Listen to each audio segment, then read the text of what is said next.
Hello मेरे प्यारे प्यारे aspirants. I am Rishabh Agarwal and welcome to engineering innovation. Guys, अगर आप इलेक्ट्रिकल इंजीनियर हो और गवर्नमेंट जॉब की तैयारी करना चाहते हो तो 2026 आपके लिए सबसे बेस्ट साल है। वो इसीलिए क्योंकि अभी ऑलरेडी 2000 से 3000 वैकेंसीज आई हुई हैं और आपके अभी फाइनल ईयर के सेमेस्टर्स के पेपर खत्म होने वाले हैं और इसके अलावा न्यू रिक्रूटमेंट्स आने वाला है जिसमें आप अप्लाई कर सकते हैं, जैसे कि सेंट्रल लेवल की सबसे बड़ी पोस्ट एसएससी जेई 2026 और इसके अलावा आरआरबी जेई 2026 और आपके स्टेट में भी कई सारे नोटिफिकेशंस हर एक महीने निकलते रहते हैं। तो दोस्तों, इलेक्ट्रिकल इंजीनियरिंग को तैयार करने के लिए हमें क्या क्या पढ़ना होता है, इस वीडियो के अंदर हम लोग उस टॉपिक पर बात करने वाले हैं। कौन कौन से सब्जेक्ट्स तैयार करने होते हैं और उन सब्जेक्ट्स को प्रिपेयर करने का ऑर्डर क्या है, क्योंकि एक बिगिनर स्टूडेंट को सबसे पहले यही जानना जरूरी है कि मुझे किन सब्जेक्ट्स को सबसे ज्यादा टारगेट करना है और किस में अपनी कमांड करनी है। अगर आप वो नहीं करेंगे, रैंडमली बस पीवाईक्यूज उठा के सॉल्व करने लग जाएंगे, तो डेफिनेटली आप अपने पहले ही अटेम्प्ट में लूज करेंगे और मैं नहीं चाहता कि आप अपनी पहली लड़ाई को हार जाएं। तो पहली लड़ाई को अगर जीतना है तो इस वीडियो को एंड तक देखिएगा। I will make you fall in love with electrical. चलिए दोस्तों, स्टार्ट करते हैं। देखिए, सबसे पहली बात, जो सेंट्रल लेवल का सबसे बड़ा एग्जामिनेशन है जिसका नाम है staff selection commission junior engineer, जिसके लिए 1 से 2 लाख बच्चे हर साल अप्लाई करते हैं, इसके अंदर जो इलेक्ट्रिकल का सिलेबस है मेरे दोस्त, वो देखिए यहां पे मैंने हाईलाइट किया हुआ है। फर्स्ट ऑफ ऑल, आप लोग मेरा ऑफिशियल टेलीग्राम चैनल जरूर से ज्वाइन कर लीजिएगा जिससे आपको ये पूरी की पूरी सिलेबस की पीडीएफ मिल सके।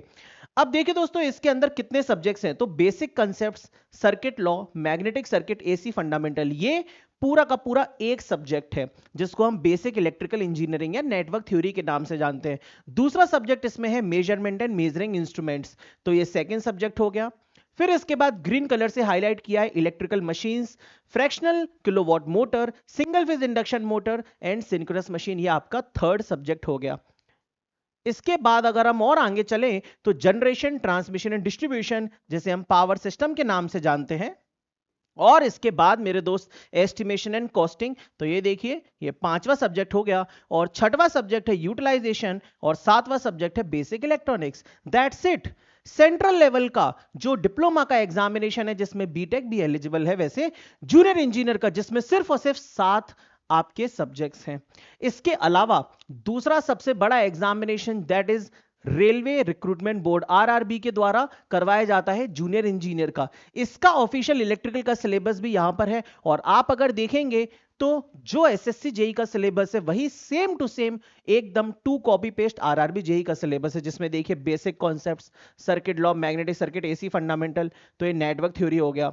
फिर ये मेजरमेंट हो गया दूसरा सब्जेक्ट, ये मशीन्स हो गया तीसरा सब्जेक्ट, ऐसे करके फिर ये जनरेशन, ट्रांसमिशन, डिस्ट्रीब्यूशन चौथा, एस्टिमेशन कॉस्टिंग पांचवा, यूटिलाइजेशन छठवा और बेसिक इलेक्ट्रॉनिक्स सातवां। अब इनके अंदर क्या क्या पढ़ना होता है दैट इज डिफरेंट थिंग, लेकिन सबसे पहले आपको सब्जेक्ट्स किस ऑर्डर में कवर करना है। देखिए दोस्तों, मैंने क्या किया है, अपने पास्ट एक्सपीरियंसेस का यूज करके आप सभी के लिए बहुत सारे एग्जामिनेशंस जो कि अभी रिसेंटली हुए हैं उनका कंपाइलेशन इस स्लाइड में लगाया है। कंपाइलेशन मतलब किस सब्जेक्ट का कितना वेटेज है। जैसे कि आप इस सिलेबस को भी देख सकते हो, तो ये मध्य प्रदेश का जूनियर इंजीनियर का सिलेबस है, तो अगर कोई मध्य प्रदेश का बच्चा भी देख रहा है तो वो इस सिलेबस को रेफर कर सकता है, लगभग वही कॉमन सिलेबस है। देखो, हम चलते हैं वन बाय वन हर एक एग्जामिनेशन के डिटेल्ड एनालिसिस पे। तो देखो मेरे दोस्त, जो सबसे पहला इंपॉर्टेंट सब्जेक्ट है जिसका सबसे ज्यादा वेटेज रहता है किसी भी एग्जाम में, वो है नेटवर्क थ्योरी, जिसमें देखिए ये 2025 के अभी लेटेस्ट एसएससी जेई के पेपर्स का एनालिसिस है मेरे दोस्त, जिसमें आप देखिए 100 क्वेश्चंस में से टोटल 100 क्वेश्चंस आते हैं, 100 में से 25% वेटेज अकेला इस सब्जेक्ट का है। फिर आप दूसरा देखोगे इलेक्ट्रिकल मशीन्स, तो 24, 21, 23, 25, 20 से 25% एवरेज इसका है। फिर आप देखेंगे transmission, distribution, switch gear protection, power generation, ये तीनों पावर सिस्टम हो गया। अच्छा, नेटवर्क में मैग्नेटिक सर्किट्स भी आप इंक्लूड कर सकते हो, ये दोनों की दोनों एक ही सब्जेक्ट कंबाइन है, तो ये 30% के आसपास हो गया भाई। फिर स्पेशल मशीन भी इसी के अंदर है, तो आप इसको 25% के आसपास मान सकते हो। इसके अलावा पावर सिस्टम देखेंगे तो लगभग 15% के आसपास मान सकते हो। फिर बाकी का बचा हुआ basic electronics, UW, measurement, earthing, wiring, ये सब आता है। एसएससी जेईई के सिलेबस में ये आया था। आरआरबी जेईई की बात करेंगे तो ये भी देखिए 22 अप्रैल 2025 शिफ्ट 1 शिफ्ट 2 का लेटेस्ट एनालिसिस है। सेम कहानी है, सबसे टॉप पे network theory plus magnetic circuit, उसके बाद इलेक्ट्रिकल मशीन्स है, फिर उसके बाद ट्रांसमिशन डिस्ट्रीब्यूशन एंड स्विचगेयर प्रोटेक्शन मतलब पावर सिस्टम है मेरे भाई। उसके बाद पावर जनरेशन और रिन्यूएबल सोर्सेज भी पावर सिस्टम में ही इंक्लूडेड होता है। तो 38 क्वेश्चंस इसके हो गए, है ना। इसके बाद देखिए measurement, basic electronics, UW, estimation, costing, वही सेम सिलेबस। इसके अलावा मैंने कुछ पीएसयूज का भी इसके अंदर एनालिसिस किया है। तो देखिए जैसे कि पीजीसीआईएल जो कि काफी ज्यादा वैकेंसीज निकालता है स्पेशली इलेक्ट्रिकल ब्रांच के लिए, अभी रिक्रूटमेंट आया भी हुआ है 500 के आसपास, 400 से 500, 450 से 500 के बीच में वैकेंसी है। इसके अंदर भी देखो basic electrical plus magnetic circuit के 32 क्वेश्चन यहां देखिए, 64 इसके। पावर सिस्टम देखेंगे तो पीजीसीआईएल में क्या होता है, ट्रांसमिशन होता है बिजली का, तो यहां पे पावर सिस्टम ज्यादा इंपॉर्टेंट हो जाता है। फिर मशीन्स देखिए तो मशीन्स के 35 क्वेश्चन, फिर देखिए मेजरमेंट तो 19 क्वेश्चन। अब आप एक दो सब्जेक्ट इसके अंदर एक्स्ट्रा भी देखोगे जैसे कि कंट्रोल सिस्टम और मिसलेनियस में थोड़ा बहुत एक दो चीजें एक्स्ट्रा आ जाती है, लेकिन कंट्रोल सिस्टम इसके अंदर एक्स्ट्रा पूछा जाता है।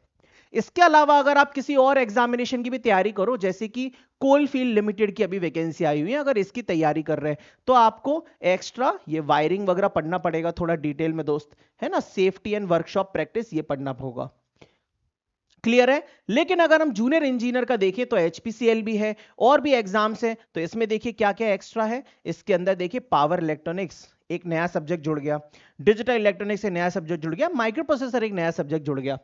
तो ओवरऑल फाइनली कंक्लूजन ये है मेरे भाई, बहुत सारे पेपर्स का एनालिसिस किया है मैंने, देखिए मध्य प्रदेश का भी है, एमपी सब इंजीनियर का भी है।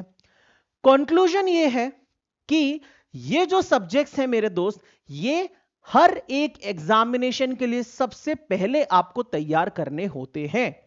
और वो कौन कौन से, सबसे पहले आपको पढ़ना होता है network theory plus magnetic circuits, यहीं से इलेक्ट्रिकल इंजीनियरिंग का बिल्डिंग ब्लॉक स्टार्ट होता है। दूसरा जो सब्जेक्ट आप पढ़ते हैं वो इलेक्ट्रिकल मशीन्स है, सबसे हाईएस्ट वेटेज वाला, मतलब सबसे हाईएस्ट वेटेज फर्स्ट पे ये है, सेकंड ये है, और थर्ड आपको जो पढ़ना रहता है वो पावर सिस्टम पढ़ना रहता है। अगर आप कॉलेज से जस्ट पास आउट होने के बाद या अभी कॉलेज में भी हैं और इन 3 सब्जेक्ट्स को प्रिपेयर कर लेते हैं तो 75 टू 80% सिलेबस आपका ऑलरेडी इलेक्ट्रिकल इंजीनियरिंग का खत्म हो जाता है। सोचिए सिर्फ 3 सब्जेक्ट्स में 75 से 80% आपके कवर हो जा रहे हैं, तो बाकी के नहीं भी पढ़ोगे तो 70-75 नंबर तो तुम्हारे वैसे ही आ जाएंगे भाई, है कि नहीं। फिर देखो यार, मेजरमेंट है, बेसिक इलेक्ट्रॉनिक्स है, यूटिलाइजेशन है, एस्टिमेशन, कॉस्टिंग है, अर्थिंग, वायरिंग है, इन सब्जेक्ट्स को तैयार करो क्योंकि हर एक एग्जाम के लिए कॉमन है, हर एक एग्जाम में तुम्हें इसके क्वेश्चंस देखने को मिलेंगे। तो ये 8 सब्जेक्ट्स तुम्हें सबसे पहले तैयार करने हैं।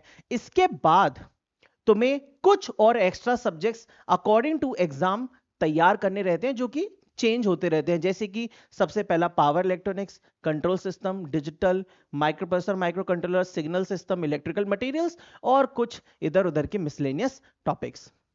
तो पूरा का पूरा अगर इलेक्ट्रिकल इंजीनियरिंग देखा जाए तो 12 से 15 के बीच में सब्जेक्ट्स हैं जिसमें पूरा का पूरा कॉम्पिटिटिव एग्जाम कवर हो जाता है, चाहे भारत के आप कोई से भी एग्जाम के अंदर अपीयर हो, स्टेट लेवल, सेंट्रल लेवल, कुछ भी। तो ये जो ऑर्डर है मैंने आपको बताया, इसी ऑर्डर में आपको सब्जेक्ट्स को तैयार करना है क्योंकि यही ऑर्डर एग्जामिनेशन के पर्पस से सबसे ज्यादा जरूरी है। आप अगर एस्टिमेशन कॉस्टिंग में पूरा समय खर्च कर दें, बेसिक इलेक्ट्रॉनिक्स में पूरा समय खर्च कर दें तो आपका टाइम वेस्ट ही होना है। इसी ऑर्डर में आपको सारे सब्जेक्ट्स तैयार करने हैं, समझे।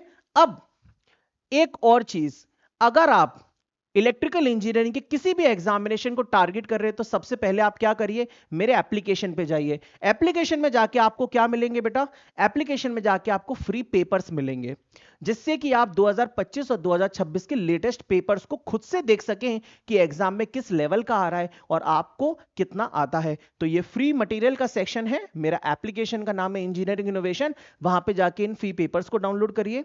मान लीजिए आपने कॉलेज में कुछ बेसिक्स कवर कर रखे हैं और आप डायरेक्टली कुछ क्वेश्चंस प्रैक्टिस करना चाहते हैं, तो सब्जेक्ट वाइज क्वेश्चंस की एक बहुत ही बेहतरीन मेरी सीरीज है यूट्यूब पे फ्री ऑफ कॉस्ट, जिसका नाम है शक्ति सीरीज। तो आप इस शक्ति सीरीज को जरूर एक बार यूट्यूब पर देखिएगा। टोटल 25 से 26 लेक्चर से इसके अंदर आपको मजा आ जाएगा, एकदम कहोगे वाह सर क्या बात है। एकदम 1 to 1 सब्जेक्ट वाइज मैंने चीजें करवाई हैं, सारे के सारे टॉपिक्स करवाए हैं, इनके क्वेश्चंस हैं और इनका खतरनाक एक्सप्लेनेशन है। आपको थोड़े भी बेसिक्स आते हैं ना, आप एक बार इस सीरीज को जरूर ट्राई करिएगा। इसके अलावा खुद से अगर आप प्रैक्टिस करना चाहते हो दोस्त, तो आप इस किताब को देखिए। ये एसएससी जेईई 2025 के लिए मतलब सब्जेक्ट वाइज चैप्टर वाइज ये क्वेश्चंस प्रोवाइड करती है, जिसमें देखिए इस तरीके से चैप्टर वाइज क्वेश्चंस हैं, टॉपिक वाइज। तो आप जब जब थ्योरी पढ़ते जाएंगे तो आप यहां से क्वेश्चंस प्रैक्टिस करिए। अब सर अभी तक आपने जो भी बताया क्वेश्चंस प्रैक्टिस करने के लिए बताया है, हम बिगिनर हैं, हमें कुछ नहीं आता है, हम थ्योरी कहां से पढ़े, उसके लिए किताब बताइए। तो देखिए किताब मेरे पास बहुत नाम है बताने को, मैं आपको बता सकता हूं। आप बीएल थरेजा से पढ़ सकते हो, ये एक किताब है। आप जेबी गुप्ता से पढ़ सकते हो, ये एक किताब है। आप वी के मेहता से पढ़ सकते हो, ये एक किताब है। लेकिन देखो यार क्या है कि तुम सब मेरे छोटे बहन भाई के जैसे हो, मैं तुम्हारे बड़े भाई के जैसा हूं, तो भाई मैं हमेशा एक सही गाइडेंस दूंगा, और वो ये है कि मैं रिकमेंड नहीं करूंगा कि तुम किताबों में से थ्योरी को तैयार करो।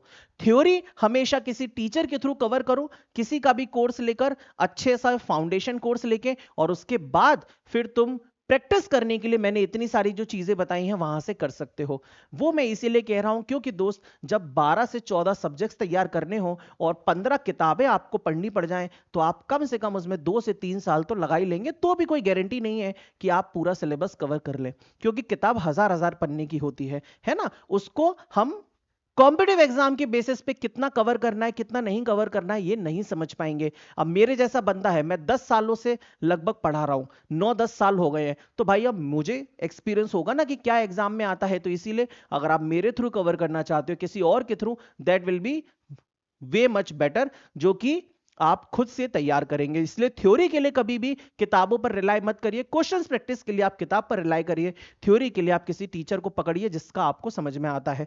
और इसके अलावा जो मैं बता रहा था फ्री पेपर्स, तो देखिए पूरे के पूरे भारत के, चाहे पीएसयूस हो चाहे कुछ भी हो, स्टेट वाइज हो, सभी के सभी पेपर्स यहाँ पे फ्री अवेलेबल है मेरे एप्लीकेशन पे, नाम है इंजीनियरिंग इनोवेशन। समझ गए? अगर ये वीडियो आपको समझ में आई हो तो आप इसको लाइक करें मेरे दोस्त, चैनल को सब्सक्राइब करें। और इसके अलावा अगर आप एक बिगिनर हैं और आपको कोई भी समस्या हो किसी भी चीज से लेके, आप मुझसे बात कर सकते हैं मेरे एप्लीकेशन पे चैट फीचर का यूज करके, और यूट्यूब में भी कमेंट कर सकते हैं। ठीक है दोस्तों, मिलता हूं नेक्स्ट वीडियो में।